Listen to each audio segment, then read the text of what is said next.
नमस्ते। Public India के सारे दर्शकों का अभिवादन। आपसे एक आग्रह है और इसीलिए मैं व्यक्तिगत रूप से आपसे आग्रह कर रहा हूं। 16-17 नवंबर 2024 को लखनऊ के मोती महल लॉन में अवध कॉन्क्लेव का आयोजन किया जा रहा है।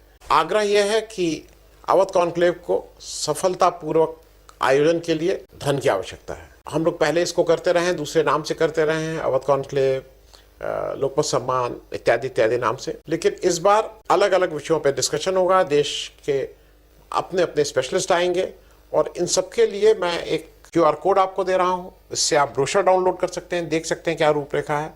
लेकिन आपसे फिर से एक बार अपील है कि इस आयोजन को सफल बनाने के लिए थोड़ी आर्थिक मदद करें। बहुत बहुत धन्यवाद। नमस्ते, थर्ड आई में आपका स्वागत है। थोड़ी आज बिहार की बात हो जाए, और बिहार की जब बात करेंगे तो नीतीश कुमार जी की बात होना लाजमी है। नीतीश कुमार जो एक समय प्रोजेक्ट आज से 10-12 साल पहले, 2014 से पहले 12-13 में एक स्ट्रॉन्ग ऑल्टरनेटिव के तौर पे आ रहे थे कि भाई ये भारत के प्रधानमंत्री के रूप में हैं। फिर मोदी जी बीजेपी के कैंडिडेट डिक्लेयर हो गए, प्राइम मिनिस्टर कैंडिडेट, तो नीतीश जी को लगा कि अब एनडीए में बहुत कुछ नहीं है। उसके बाद कभी इधर कभी उधर करके नीतीश जी अपनी कुछ न कुछ प्रासंगिकता बनाए रहे, और जब इंडिया गठबंधन का उन्होंने सूत्रपात किया, उसको बनाना शुरू किया, मैं 2022 अगस्त की बात कर रहा हूँ, तो शायद कहीं ना कहीं ये उनके मन में अभिलाषा ज़रूर रही होगी कि वो as an alternative to Modi ज़रूर आए। लेकिन वो सब मामला हो नहीं पाया, वो कन्वीनर भी नहीं बनाए गए और फिर वो वापस एनडीए में चले गए। नीतीश जी ने कल एक एनडीए की बैठक की, वो जनता दल यू की नहीं, एनडीए की बैठक उन्होंने बिहार में की, और उस बैठक का मूल जो एजेंडा था, उस एजेंडे में बिहार के जो 4 बाई इलेक्शंस हो रहे हैं उस पर बातचीत करने का था। नीतीश जी ने क्या बोला और उसके रिपरकशंस क्या हैं और क्या नहीं है, उस पर आने से पहले जो 4 बाई इलेक्शन बिहार में हो रहे हैं उसके बारे में थोड़ा आपको बता दें। बिहार में 4 बाई इलेक्शंस में जो हो रहे हैं वो तरारी, रामगढ़, बेलागंज और इमामगंज हैं। इसमें से रामगढ़ और बेलागंज ये आरजेडी के पहले विधायक रहे हैं, और ये चारों लोग जो विधायक थे उस चारों अपनी सीट जीत के लोकसभा पहुंच गए हैं। तो रामगढ़ और बेलागंज में आरजेडी के विधायक थे सुधाकर सिंह और सुरेंद्र यादव, ये लोग अब ऑलरेडी लोकसभा पहुंच गए हैं। तरारी में CPI-ML के विधायक थे सुदामा प्रसाद जी, अब सुदामा प्रसाद जी भी इलेक्शन जीत के लोकसभा पहुंच गए हैं। और इमामगंज से जीतन राम मांझी जी थे हम के, और वो भी अब इलेक्शन जीत के न केवल लोकसभा पहुंचे हैं बल्कि मंत्री भी बन गए हैं। अब इसमें तरारी में क्या स्थिति है कि तरारी में CPI-ML के सुदामा प्रसाद जी 2 इलेक्शन 2015-2020 दोनों जीते हुए हैं, और यहाँ पे CPI-ML ने राजू यादव जी को इस बार उतारा है। उनके सामने बीजेपी है, विशाल प्रशांत जी हैं, और जन स्वराज पार्टी प्रशांत किशोर वाली उनकी किरण सिंह जी हैं। इसके बारे में बताऊंगा कि किरण सिंह जी का कैसे नॉमिनेशन हुआ और क्या क्या हुआ, ये भी एक इंटरेस्टिंग है। लेकिन ये भी समझ लीजिए कि तरारी की सीट पे बीजेपी की स्थिति पिछली बार कोई बहुत अच्छी नहीं थी। 2020 की मैं बात कर रहा हूँ वोट की दृष्टि से। यहाँ पे CPI-ML के कैंडिडेट, जो पिछला 2020 का इलेक्शन था जहाँ CPI-ML जीता था, करीब 75,945 वोट से उनको मिले थे। इंडिपेंडेंट 62,930 वोट था, और बीजेपी को मात्र 13,833 वोट मिले थे। मैं एक चीज़ और उसमें बता दूँ, ये जो इलेक्शन जो अभी हो रहा है बाई इलेक्शंस, ये कोई विधायक जी 1 साल के लिए करीब बनेंगे। मतलब अगला इलेक्शन अक्टूबर-नवंबर 2025 में हो जाना है, तो विधायक जी को बहुत लंबा टेन्योर नहीं मिलेगा। जो भी विधायक जी होंगे वो करीब 1 साल के लिए होंगे। रामगढ़ में बीजेपी के ने उतारा है अशोक सिंह को, और आरजेडी के अजीत कुमार सिंह हैं। जन स्वराज पार्टी, यहाँ पे भी प्रशांत किशोर जी के कैंडिडेट हैं सुशील कुमार कुशवाहा, और यहाँ पे बीएसपी के सतीश यादव पिंटू जी हैं। ये थोड़ा इंटरेस्टिंग इसलिए है, और आपको लगेगा कि यहाँ बीएसपी क्यों लड़ रही है।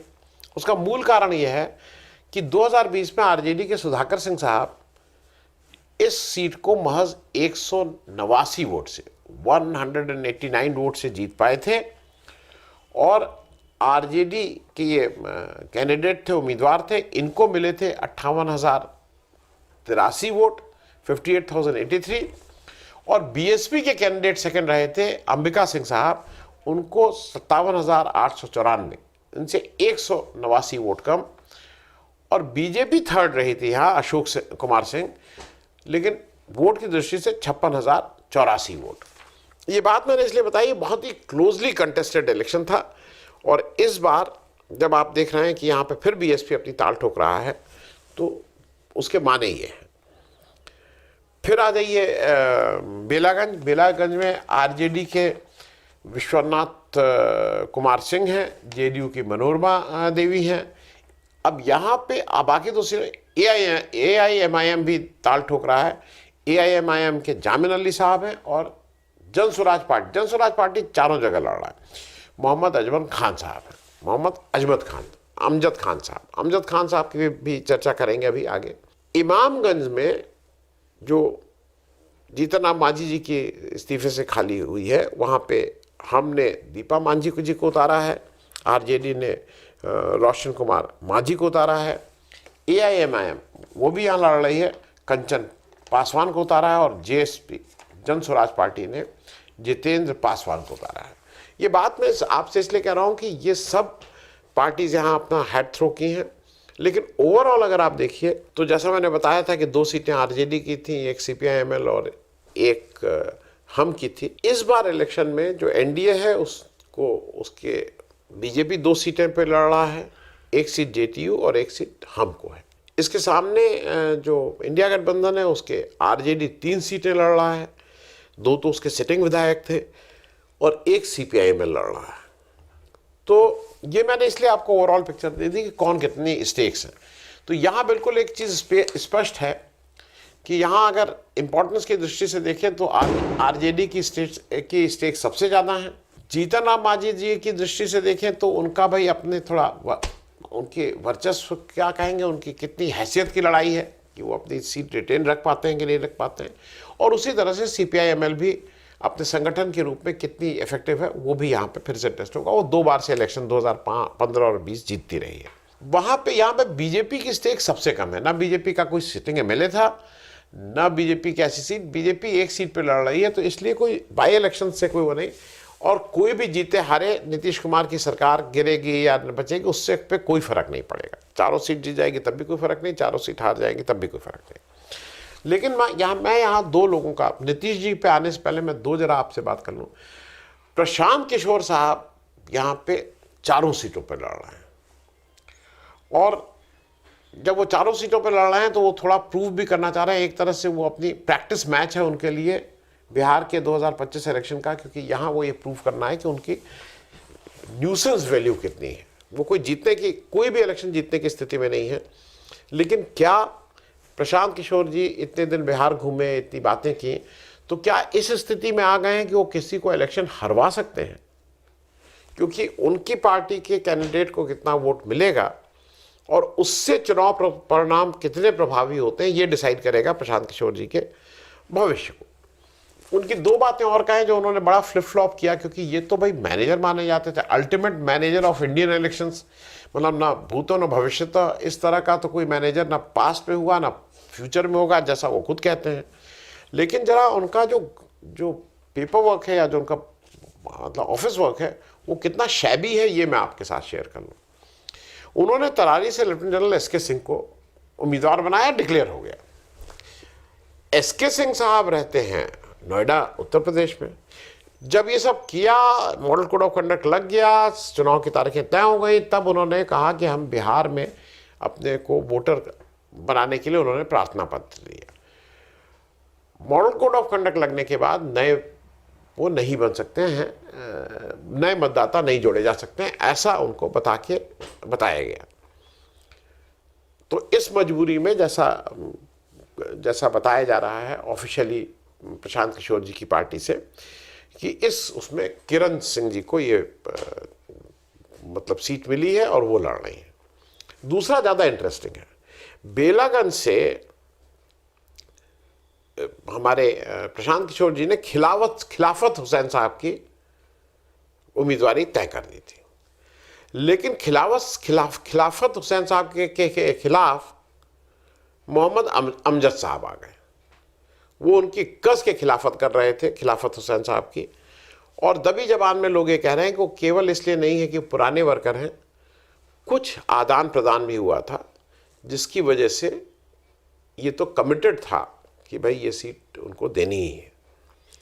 तो उनका टिकट काट के खिलाफत हुसैन साहब का मोहम्मद अजमत साहब को दिया गया। ये कितना इफेक्टिव होते हैं देखने वाली बात होगी, लेकिन एक चीज़ बिल्कुल क्लियर हो गई है कि प्रशांत किशोर का सारा मामला हवा हवाई है। जब वो ग्राउंड पे आते हैं तो अगर वो अपने 2 सीट, मतलब ये 4 सीट में अपना होमवर्क पूरा नहीं कर पाए हैं, किससे कुछ आया, किसको कमिट किया था, किसको देना था, तो उनको थोड़ा, मुझे लगता है कि बादाम बादाम थोड़ा और खाएं तो याददाश्त ठीक रहेगी। अगर किसी से कमिट किए थे तो उसको दे थे, ये सब भद्द अपनी क्यों पिटवा रहे थे।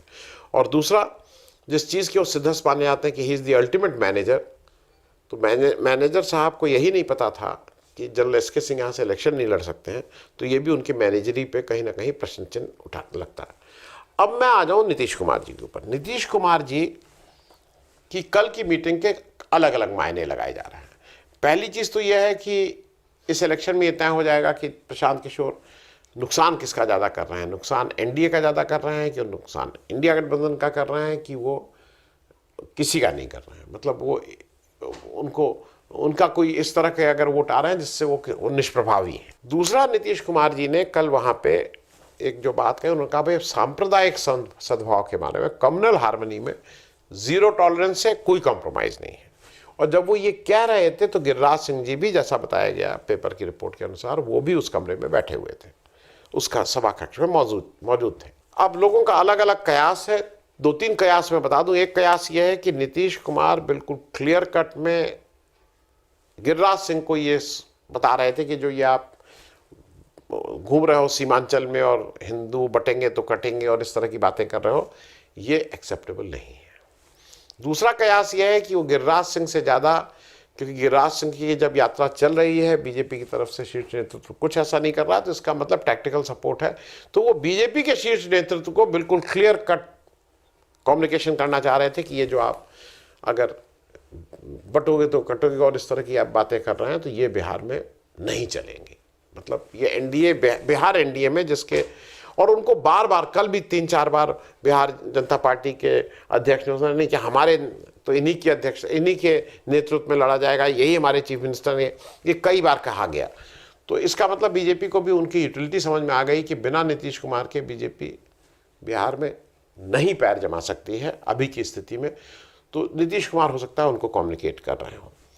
तीसरा कयास एक और है, तीसरा जिस पे आज मैंने लाइव भी किया है। तीसरा कयास ये है कि क्या ये भूमिका बना रहे हैं नीतीश कुमार जी एनडीए छोड़ने की, क्योंकि बीजेपी, क्या आपको लगता है कि वो कम्युनल हार्मनी के इशू से वो इनके कहने से, इनके नीतीश कुमार जी के कह देने से वो इतनी भली है कि वो इसको छोड़ देगी और बिल्कुल हिंदू मुस्लिम भाई भाई करने लगेगी, गले लगाने लगेगी? मुझे नहीं लगता है। तो ये क्या भूमिका है अपने को उनसे दूर ले जाके अपने को उससे अलग करने की? ये भी एक सोचने वाली बात होगी। लेकिन इन सबके बीच में नीतीश जी ये भी कह रहे हैं कि हम तो पहले भी स्टैंड लिए थे, इत्यादि इत्यादि। नीतीश जी आप कहिए कुछ भी, लेकिन आप उस पार्टी के साथ कंधे से कंधा मिला के ना केवल खड़े हुए हैं बल्कि उसको ताकत भी दे रहे हैं, जिससे वो अपना कम्युनल एजेंडा तो निर्बाध रूप से चला ही रही है। आपके कह देने से कि नहीं कम्युनल एजेंडा नहीं चलेगा और कम्युनल हार्मनी की बात, मेरे ख्याल में ग्राउंड पे और वर्किंग में बीजेपी के कोई फर्क नहीं पड़ेगा। बहुत बहुत धन्यवाद। Thank you.